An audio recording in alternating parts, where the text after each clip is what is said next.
A pedidos, eu havia prometido para uma aluna minha e para uma paciente desenvolver algumas ferramentas com um pouco mais de propriedade para lidar com os pensamentos negativos, e também falar um pouquinho sobre a síndrome do impostor.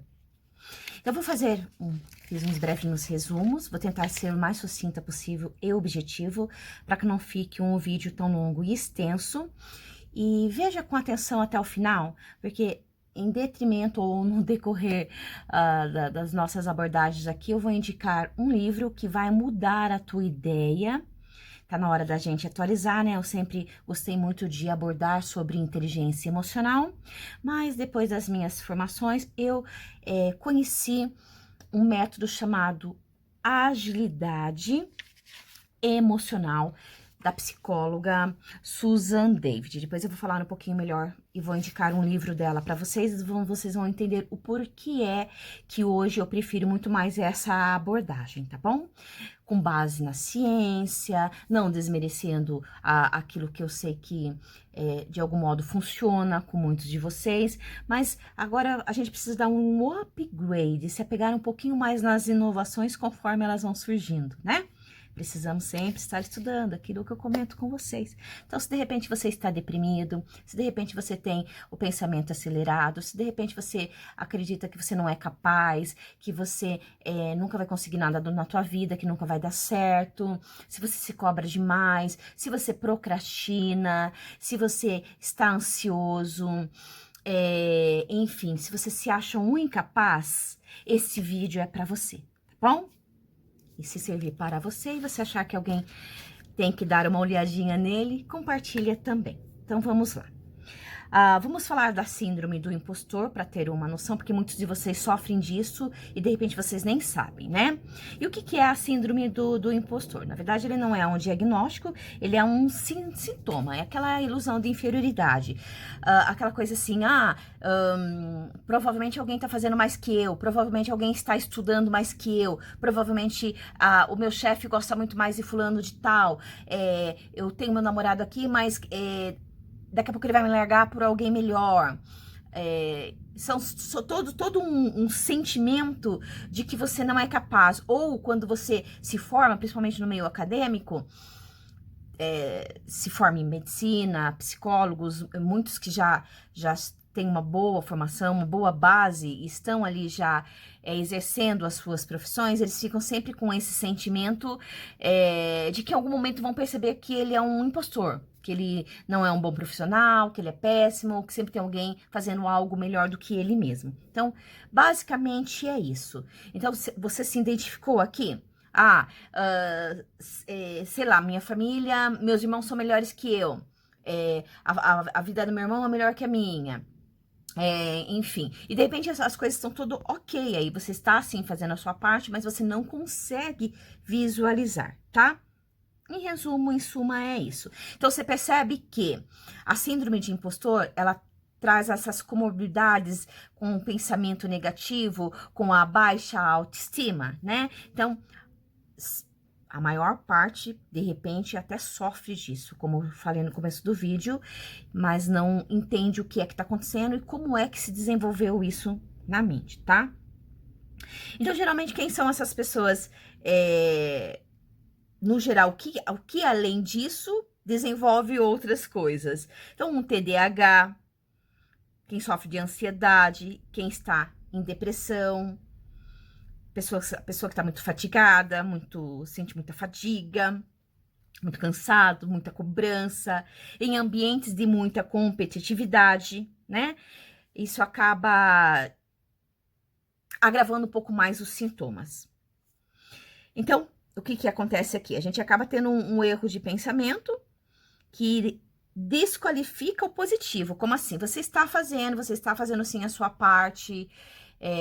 Você de repente é um profissional de sucesso, você é um estudante que você cumpre direitinho as suas metas, de repente você não faz 10 horas, mas você tem muito mais qualidade do que quem estuda 10 horas e você só estuda 3 ou 4 horas e tá estudando muito mais, mas você fica com a sensação de que o outro tá fazendo melhor do que você, de que o outro tá tirando notas maiores que a sua, ou seja, aquele seu esforço você sempre está desvalidando, fazendo comparativos, né? E geralmente, quem é que desenvolve esse tipo de perfil? Pessoas que vivem num meio competitivo, pessoas que vêm de famílias que criticam demais, né? Que os pais que falam assim, olha, se você conquistar isso, se você passar numa faculdade, se você passar numa universidade, eu vou te dar um carro de presente. Se você conseguir ir bem nisso, eu vou te dar tal coisa. Tá tudo referenciado ao vínculo de você ter o sucesso e conquistar algo para você ter outra coisa em troca.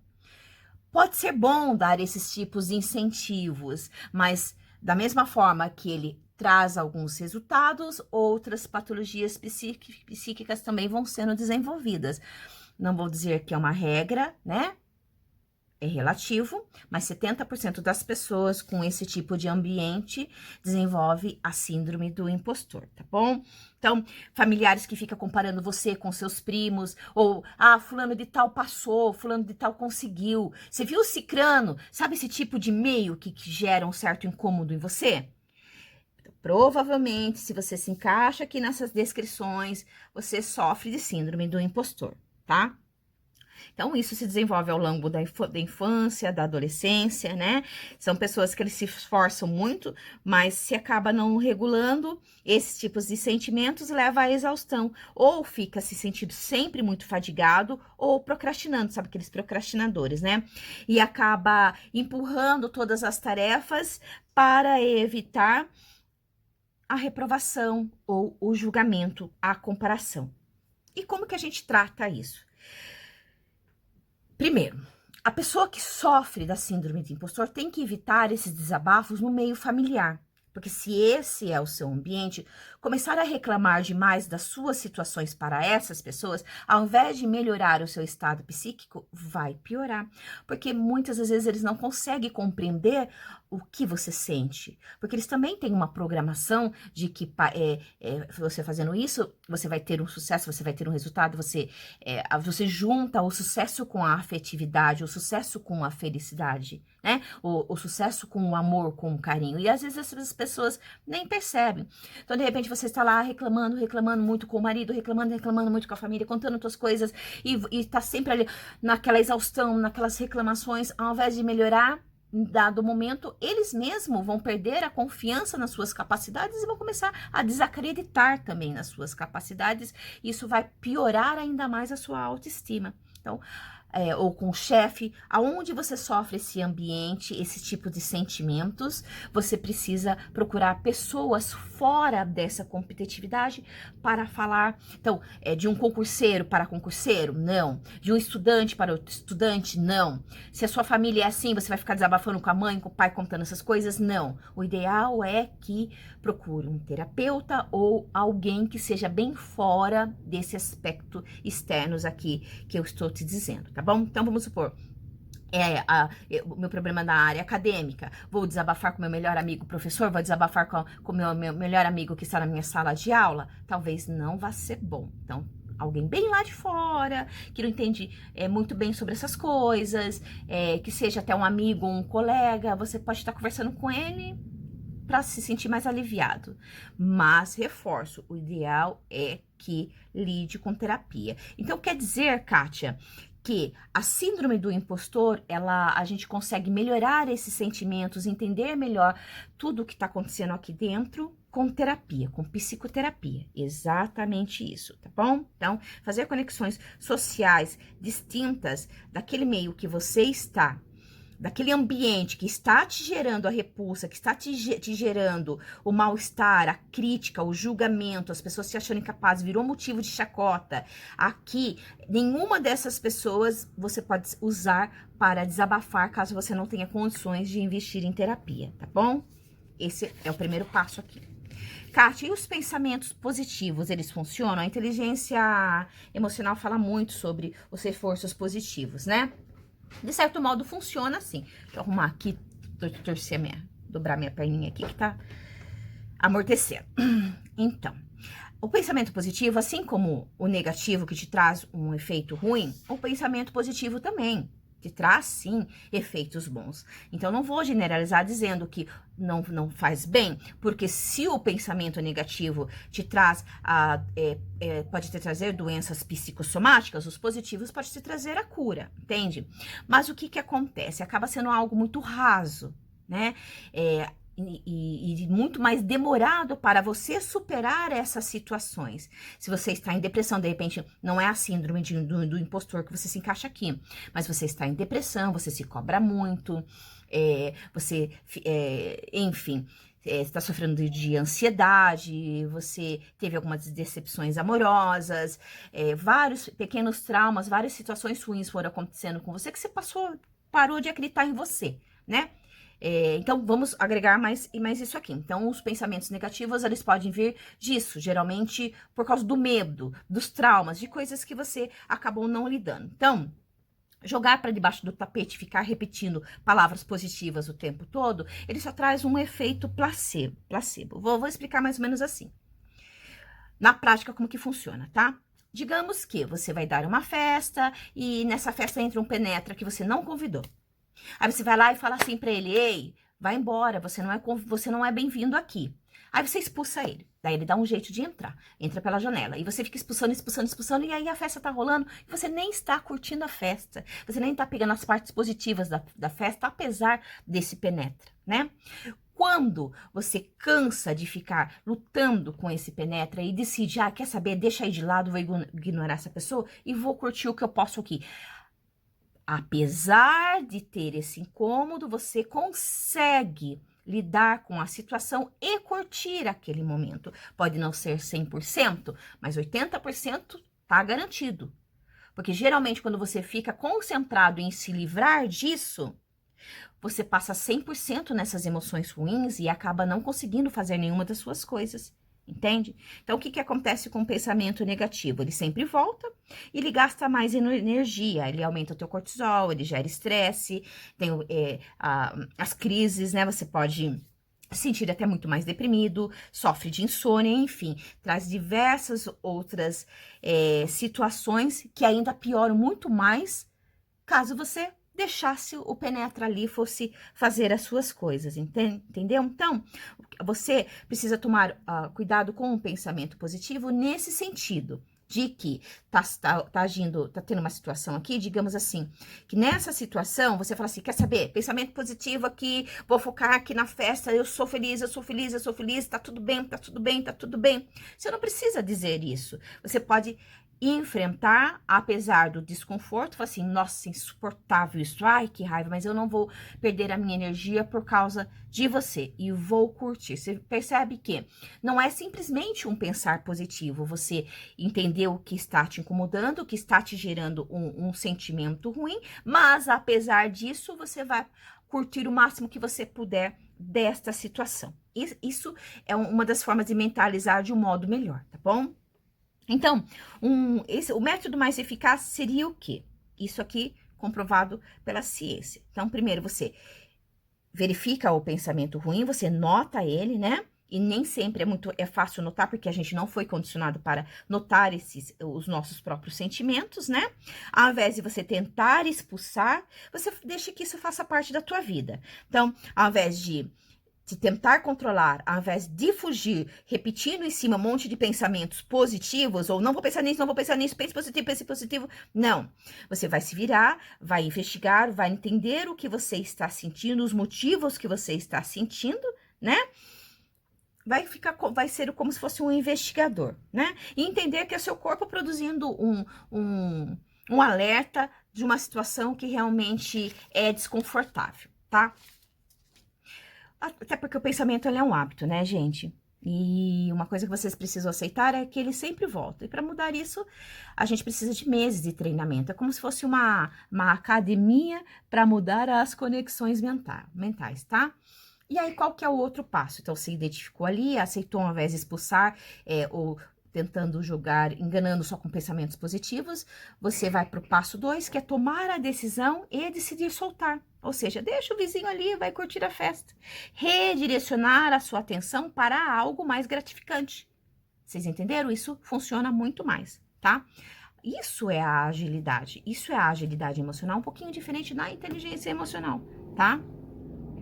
Outra coisa que a gente precisa treinar bastante: gratidão, perdão, compaixão e curiosidade. Desse modo, a gente evita ficar remoendo essas situações, tá bom? Um outro método que é muito eficaz, e eu vou até indicar o livro, que é da psicóloga, uma psicóloga de Harvard, é a Susan David, tá? Ela lançou um livro, deixa eu ver se eu pego aqui para mostrar para vocês, no meu Kindle. No Kindle ele tá bem barato, ele tá saindo por R$ 26,54 na Amazon. Chama-se Agilidade Emocional. Depois vocês digitam e procuram, tá bom? Ele não é caro, chama-se Agilidade Emocional. O nome é Susan David, ela é PhD, tá? Não sei se vocês vão conseguir. Vou deixar assim que depois eu arrumo. Deixa eu ver se dá para vocês olharem aqui. Eu tentei clicar para aumentar, mas eu não tive sucesso. Mas depois vocês pesquisam. Esse livro é maravilhoso, vocês não vão se arrepender. Então fica a minha sugestão aqui como psicoeducação para desenvolver um pouquinho melhor esses sentimentos que vocês têm. Vai ajudar em diversos aspectos, tá? Então, o que ela fala sobre a agilidade emocional? Ela diz que é preferível do que a inteligência emocional, é um espaço em que você se encontra com você mesmo, né? É a capacidade de aceitar todas as emoções, apesar de desconfortáveis. Aceitar com coragem, com curiosidade, com paixão. E ainda poder seguir a vida com qualidade. Lidar com a comodidade, com a acomodação e enfrentar a zona de conforto, que é mais ou menos o que eu falei da festinha ali em cima, né? Então, não evitar as emoções difíceis, não engarrafar as emoções, como assim? Tipo assim, ó, sou infeliz no casamento, mas pelo menos tenho uma casa, tenho os meus filhos, né? E o que faz a pessoa que diz isso?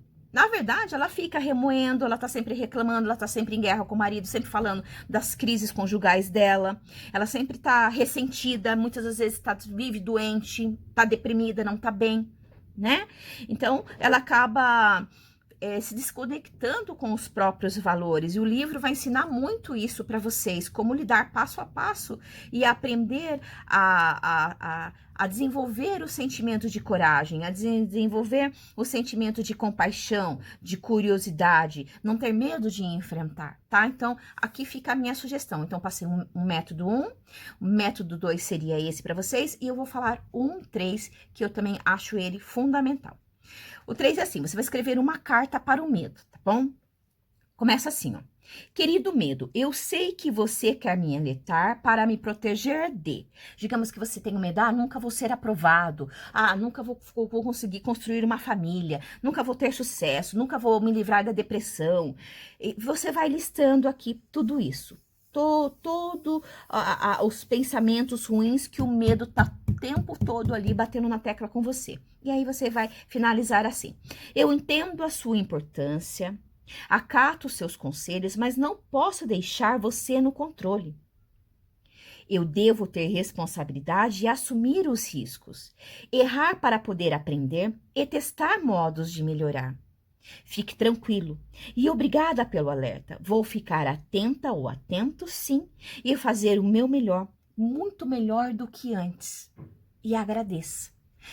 Esses processos aqui, lembre-se, não adianta fazer uma vez e esquecer. Então, a sugestão que eu dou para você é criar esses prospectos aqui e deixar colado. Então, toda vez que o sentimento vier, você tem que treinar. E você pode alternar esses treinos com a carta, pode treinar com o primeiro que eu dei, que é rápido, e com o método de agilidade emocional da Susan David. Esse treinamento precisa de constância. Quantas vezes? Todas as vezes que o pensamento vier e você perceber que já está causando sentimento de procrastinação, de evitação, que você já está empurrando as coisas para debaixo do tapete.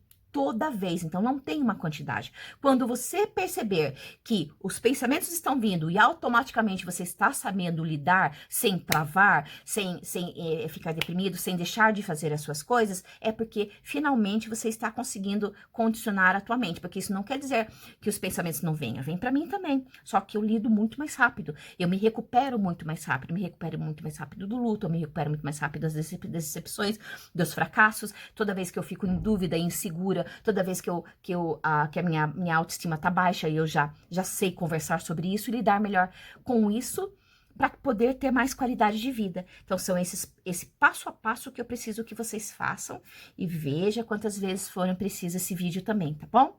É isso, espero estar agregando aqui mais uma ferramenta na vida de vocês, no caso foram 3 ferramentas, e ajudar no teu processo de cura de ansiedade e depressão, trazer muito mais qualidade nos seus estudos, para que 2021 você tenha um ano um pouco melhor, esteja muito mais forte emocionalmente para lidar com todos os obstáculos da sua vida, tá bom? Beijão, gostou do vídeo? Compartilha, dá um joinha para ajudar, né, para ajudar a crescer o canal. Beijão, fiquem com Deus.